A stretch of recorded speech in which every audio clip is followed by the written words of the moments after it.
Hello दोस्तों, कैसे आप सभी। मैं तेजपाल आप सभी का स्वागत करता हूं अपने परिवार टाइप कंपटीशन में।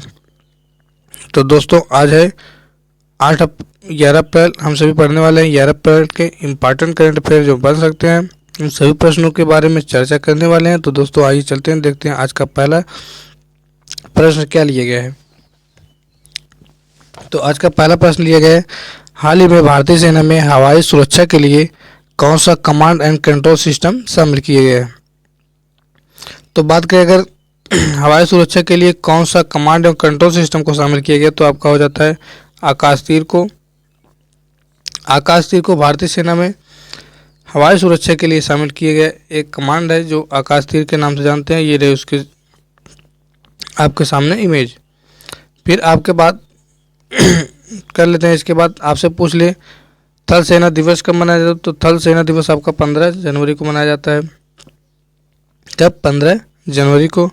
वायुसेना की बात करें तो 8 अक्टूबर, और जल सेना दिवस की बात करें तो 4 दिसंबर को मनाया जाता है। कब? 4 दिसंबर को हम जल सेना दिवस के रूप में मनाते हैं। वायुसेना की बात करें तो 8 अक्टूबर, और 15 जनवरी को हम थल सेना दिवस या आर्मी डे के रूप में मनाते हैं। और यहीं आपसे पूछ ले मतदाता दिवस कब मनाते हैं। तो मतदाता दिवस आपका 25 जनवरी को मनाया जाता है। कब? 25 जनवरी को मतदाता दिवस के रूप में मनाते हैं। और बात करें 10 जनवरी को, तो 10 जनवरी को विश्व हिंदी दिवस के रूप में मनाया जाता है। कौन से? विश्व हिंदी दिवस के रूप में मनाया जाता है। और 12 जनवरी की बात करें तो 12 जनवरी का आपका हो जाता है युवा दिवस के रूप में मनाया जाता है। युवा दिवस के रूप में मनाया जाता है। 12 जनवरी आपका युवा दिवस के रूप में मनाया जाता है। चलिए चलते हैं, दूसरे नंबर का प्रश्न है, हाल ही में विश्व आर्थिक मंच ने वर्ष 2024 की ग्लोबल लीडर्स कम्युनिटी में किस भारतीय अभिनेत्री को शामिल किया है। तो बात करें अगर कि ग्लोबल लीडर्स कम्युनिटी में किस भारतीय अभिनेत्री को शामिल किया गया, तो आपका हो जाते हैं कौन? भूमि पेडनेकर। भूमि पेडनेकर ऑप्शन भी सही हो जाता है कि भूमि पेडनेकर को 2024 में विश्व आर्थिक मंच द्वारा ग्लोबल लीडर्स कम्युनिटी में एक भारतीय जिसे भूमि पेडनेकर को शामिल किया गया है। अगर बात करें यहाँ पे कुल कितने लोगों को शामिल किया गया है, तो कुल 7 लोगों को शामिल किया गया है। 7 लोगों को शामिल किया गया है। इसमें 7 भारतीयों को शामिल किया गया है। ग्लोबल लीडर्स कम्युनिटी की बात करें तो कुल 7 भारतीयों को शामिल किया गया है, जिसमें से एक महिला भूमि पेडनेकर जी हैं जिन्हें शामिल किया गया है। फिर तीसरे नंबर का प्रश्न आपसे पूछा है कि हाल में किस देश ने राष्ट्रमंडल खेल 2024 की मेजबानी से इनकार कर दिया। तो वो दोस्तों आपका कौन सा देश हो जाता है। तो option C Singapore. Option C Singapore राष्ट्रमंडल खेल 2024 की मेजबानी से इनकार कर दिया है। फिर आपसे कुछ रिवाइज क्वेश्चन पूछ लिए गए हैं कि हाल ही में किस राज्य में डोल पूर्णिमा का उत्सव मनाया गया। तो आपका पश्चिम बंगाल में। पश्चिम बंगाल में डोल पूर्णिमा उत्सव मनाया गया। फिर आपसे प्रश्न पूछेगा डोला होली समारोह कहाँ आयोजित हुआ। तो आपका उड़ीसा के अंदर हुआ। कहाँ? उड़ीसा में डोला होली समारोह का आयोजन किया गया। फिर पूछा है हाल ही में सूरत डायमंड बोर्ड्स का नया अध्यक्ष किसे नियुक्त किया गया। तो गोविंद ढोलकिया को। गोविंद ढोलकिया को सूरत डायमंड बोर्ड्स का नया अध्यक्ष नियुक्त किया गया है। फिर आपसे पूछा है हाल ही में कहाँ 2 दिवसीय रंग बरसाव प्रतियोगिता शुरू हुई है। तो 2 दिवसीय रंग बरसाव प्रतियोगिता आपका बेगूसराय में शुरू हुआ है।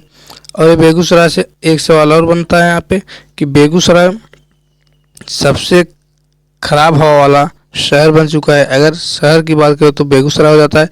अगर सबसे खराब हवा वाला देश की बात करें तो बांग्लादेश हो जाता है। यही आपसे प्रश्न पूछा है कि हाल ही में आरबीआई ने किस बैंक पर मौद्रिक जुर्माना लगाया है। तो आपका डीसीबी बैंक। कौन सी बैंक? डीसीबी बैंक पर आरबीआई ने मौद्रिक जुर्माना लगाया है। और बात करें डीसीबी की, development credit bank, full form इसका हो जाता है डेवलपमेंट क्रेडिट बैंक। और आरबीआई की बात करें तो आरबीआई क्या है, 1 अप्रैल 1935 को स्थापना होती है। कब? 1 अप्रैल 1935 को स्थापना होती है। अगर बात करें इसके मुख्यालय की, आरबीआई का मुख्यालय आपको मुंबई हो जाता है। कहाँ पे? मुंबई हो जाता है। फिर आपसे चौथे नंबर का प्रश्न पूछा है हाल ही में कहाँ तटीय सुरक्षा अभ्यास कवच आयोजित किया गया? जिसमें ऑप्शन दिए गए आपका यूक्रेन, जर्मनी, लक्षद्वीप और भारत। तो तटीय सुरक्षा अभ्यास कवच का आयोजन आपका ऑप्शन सी सही हो जाता है, लक्षद्वीप में आयोजित किया गया। लक्षद्वीप में तटीय सुरक्षा अभ्यास कवच आयोजित किया गया है। फिर आपसे 5वें नंबर का प्रश्न पूछा है, हाल ही में एटीपी रैंकिंग इतिहास में इस स्थान हासिल करने वाले दुनिया के सबसे उम्रदराज खिलाड़ी कौन बने हैं?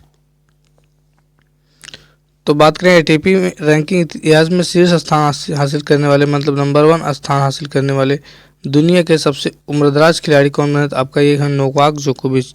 तो आपका सही ऑप्शन सी हो जाता है, नोवाक जोकोविच जी ने दुनिया के सबसे उम्रदराज खिलाड़ी बने जो एटीपी रैंकिंग इतिहास में प्रथम स्थान हासिल किए हैं। फिर आपसे पूछा 6 नंबर का सवाल पूछा है कि हाल ही में भारत सरकार ने कब तक यूरिया आयात समाप्त करने की योजना बनाई है? भारत सरकार ने कब तक यूरिया आयात समाप्त करने की योजना बनाई है? ऑप्शन है 2028, 26, 25 और 24। तो यूरिया आयात समाप्त करने की योजना आपका ऑप्शन सी सही हो जाता है, 2025 तक भारत सरकार ने बनाई है। इसके बाद अगर आपसे यही सवाल पूछे कि यूरिया में कुल नाइट्रोजन कितने प्रतिशत पाया जाता है, नाइट्रोजन कुल कितने प्रतिशत पाया जाता है, तो यूरिया में नाइट्रोजन आपका 46% पाया जाता है। कितने? 46%, 46%, 46% यूरिया में क्या पाया जाता है? नाइट्रोजन पाया जाता है।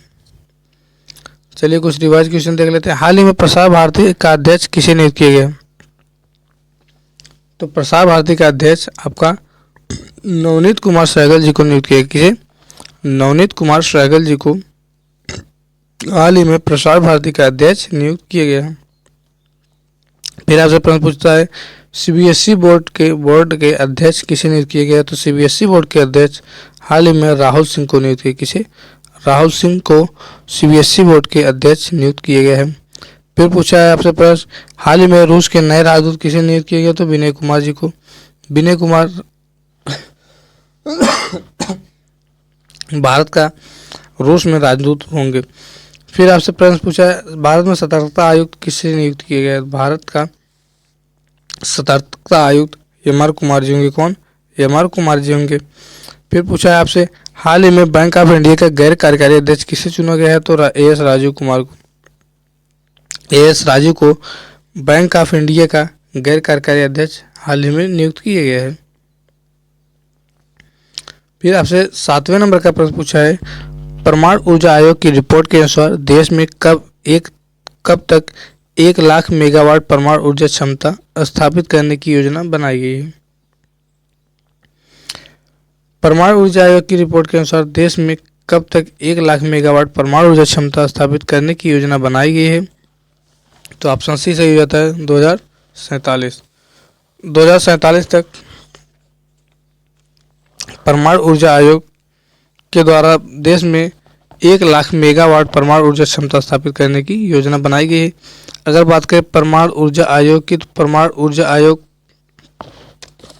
का स्थापना आपका 3 अगस्त 1948 हो जाता है। 3 अगस्त 1948 हो जाता है। और यही बात करें इसके मुख्यालय की, तो मुख्यालय आपका मुंबई हो जाएगा। मुंबई परमाणु ऊर्जा आयोग का मुख्यालय अगर आपसे पूछे तो आपका जवाब हो जाता है मुंबई। और वर्तमान अध्यक्ष कौन हो जाते हैं आपसे? अजीत कुमार मोहंती परमाणु ऊर्जा आयोग के वर्तमान अध्यक्ष हो जाते हैं, जिसे आपको ध्यान में रखना है। फिर 8वें नंबर का प्रश्न आपसे पूछा है हाल ही में इकोनॉमिस्ट इंटेलिजेंस यूनिट की बिजनेस इन्वायरमेंट रैंकिंग 2024 में भारत का स्थान रहा है। तो इकोनॉमिस्ट इंटेलिजेंस यूनिट की बिजनेस इन्वायरमेंट रैंकिंग 2024 में भारत का स्थान आपका ऑप्शन डी 51वें स्थान पर रहा है। 51वें स्थान पर रहा है। अगर शीर्ष स्थान की बात करें तो शीर्ष स्थान पर आपका सिंगापुर हो जाता है। शीर्ष स्थान की बात करें तो मतलब प्रथम स्थान अगर आपसे पूछे तो आपका सिंगापुर हो जाता है। कौन? सिंगापुर हो जाता है, जिन्होंने राष्ट्रमंडल खेल 2026 की मेजबानी से इनकार कर दिया है, तो आपको वही सिंगापुर हो जाएगा। अब कुल देश शामिल कितने हुए थे आपसे पूछ लिया तो 82 देश शामिल हुए थे ये होता क्या है, बिजनेस इन्वायरमेंट होता क्या है, व्यापार के लिए एक बेहतर माहौल बनाने के लिए, व्यापार के लिए एक बेहतर माहौल बनाने के लिए ये बिजनेस इन्वायरमेंट रैंकिंग की जाती है, जिसमें भारत आपका 91वें स्थान पर रहा और सिंगापुर फर्स्ट मतलब प्रथम स्थान पर रहा, और कुल देश शामिल पूछ लिए तो कुल 82 देश शामिल हुए थे। फिर रिवाइज क्वेश्चन ले लिए गए। हाल ही में एक फास्टैग एक वाहन नियम किसने लागू किया, तो आपका भारतीय राष्ट्रीय राजमार्ग प्राधिकरण द्वारा एक वाहन एक फास्टैग लागू किया गया। फिर आपसे पूछे कौन सा देश पहली बार मिस यूनिवर्स प्रतियोगिता में भाग लेगा, तो आपका होगा सऊदी अरब। सऊदी अरब पहली बार मिस यूनिवर्स प्रतियोगिता में भाग लेगा। फिर आपसे प्रश्न पूछता है हाल ही में कहाँ वसंत त्यौहार शिग्मोत्सव मनाया गया, तो आपका गोवा में वसंत त्यौहार शिग्मोत्सव मनाया गया। फिर पूछेगा हाल ही में भेदभाव से के लिए विधेयक पारित करने वाला पहला देश कौन सा बनेगा, तो आपका फ्रांस बन जाता है। कौन? फ्रांस बन जाता है। बिम्स्टेक चार्टर का समर्थन किसने किया हाल ही में, तो नेपाल ने किया। नेपाल ने बिम्स्टेक चार्टर का समर्थन किया है। 9वें नंबर का प्रश्न पूछता है आपसे हाल ही में पेरिस ओलंपिक समिति में जूरी सदस्य नियुक्त होने वाली पहली भारतीय कौन बनी है, तो ऑप्शन देखिए शेफाली रोफले बिल्किंसमीर, इनमें से कोई नहीं। तो ओलंपिक समिति में जूरी सदस्य नियुक्त होने वाली पहली भारतीय महिला आपका ऑप्शन डी हो जाता है बिल्किंसमीर, जो कहाँ के रहने वाली ये रही बिल्किंसमीर, ये हैं जम्मू कश्मीर के रहने वाली। कहाँ के? जम्मू कश्मीर के रहने वाली हैं बिल्किस मोर, जम्मू कश्मीर की रहने वाली एक महिला है जिसे पेरिस ओलंपिक समिति में जूरी सदस्य नियुक्त होने वाली पहली भारतीय महिला बन चुकी हैं। फिर आपसे पूछा है हाल ही में हिंदी रंगमंच दिवस कब मनाया गया, हाल ही में हिंदी रंगमंच दिवस कब मनाया गया, तो हिंदी रंगमंच आपका 3 अप्रैल को मनाया गया। कब? 3 अप्रैल को। जानकी मंगल नाटक का मंचन पहली बार बनारस में 1968 में हुआ है, जो जिसके उपलक्ष्य में पहली बार 1968 में मनाया गया था। कब? 1968 में पहली बार 1968 में पहली बार हिंदी रंगमंच दिवस मनाया गया था। कहाँ पर मनाया गया अगर आपसे पूछे तो बनारस में। बनारस में जानकी मंगल नामक नाटक के लिए मनाया गया। और यहीं आपसे बात करें तो 5 अप्रैल को राष्ट्रीय समुद्री दिवस के रूप में मनाते हैं, राष्ट्रीय समुद्री दिवस के रूप में। और 7 अप्रैल की बात करें तो 7 अप्रैल को हम स्वास्थ्य दिवस के रूप में मनाते हैं। ये हो गया 1968 में पहली बार मनाया गया। कब? 1968 में पहली बार हिंदी रंगमंच दिवस मनाया गया आपका बनारस में। कहाँ? बनारस में पहली बार हिंदी रंगमंच दिवस मनाया गया। उसके बाद बात करें तो जानकी मंगल नाटक के मंचन के लिए मनाया गया। और अगर आपसे ये पूछे कि जानकी मंगल नाटक किसका है तो आपका शीतला प्रसाद हो जाता है, शीतला प्रसाद त्रिपाठी का जानकी मंगल नाटक हो जाता है। फिर आपसे कुछ इम्पॉर्टेंट दिवस है। विश्व समुद्री दिवस आपको बता दिया गया 5। विश्व समुद्री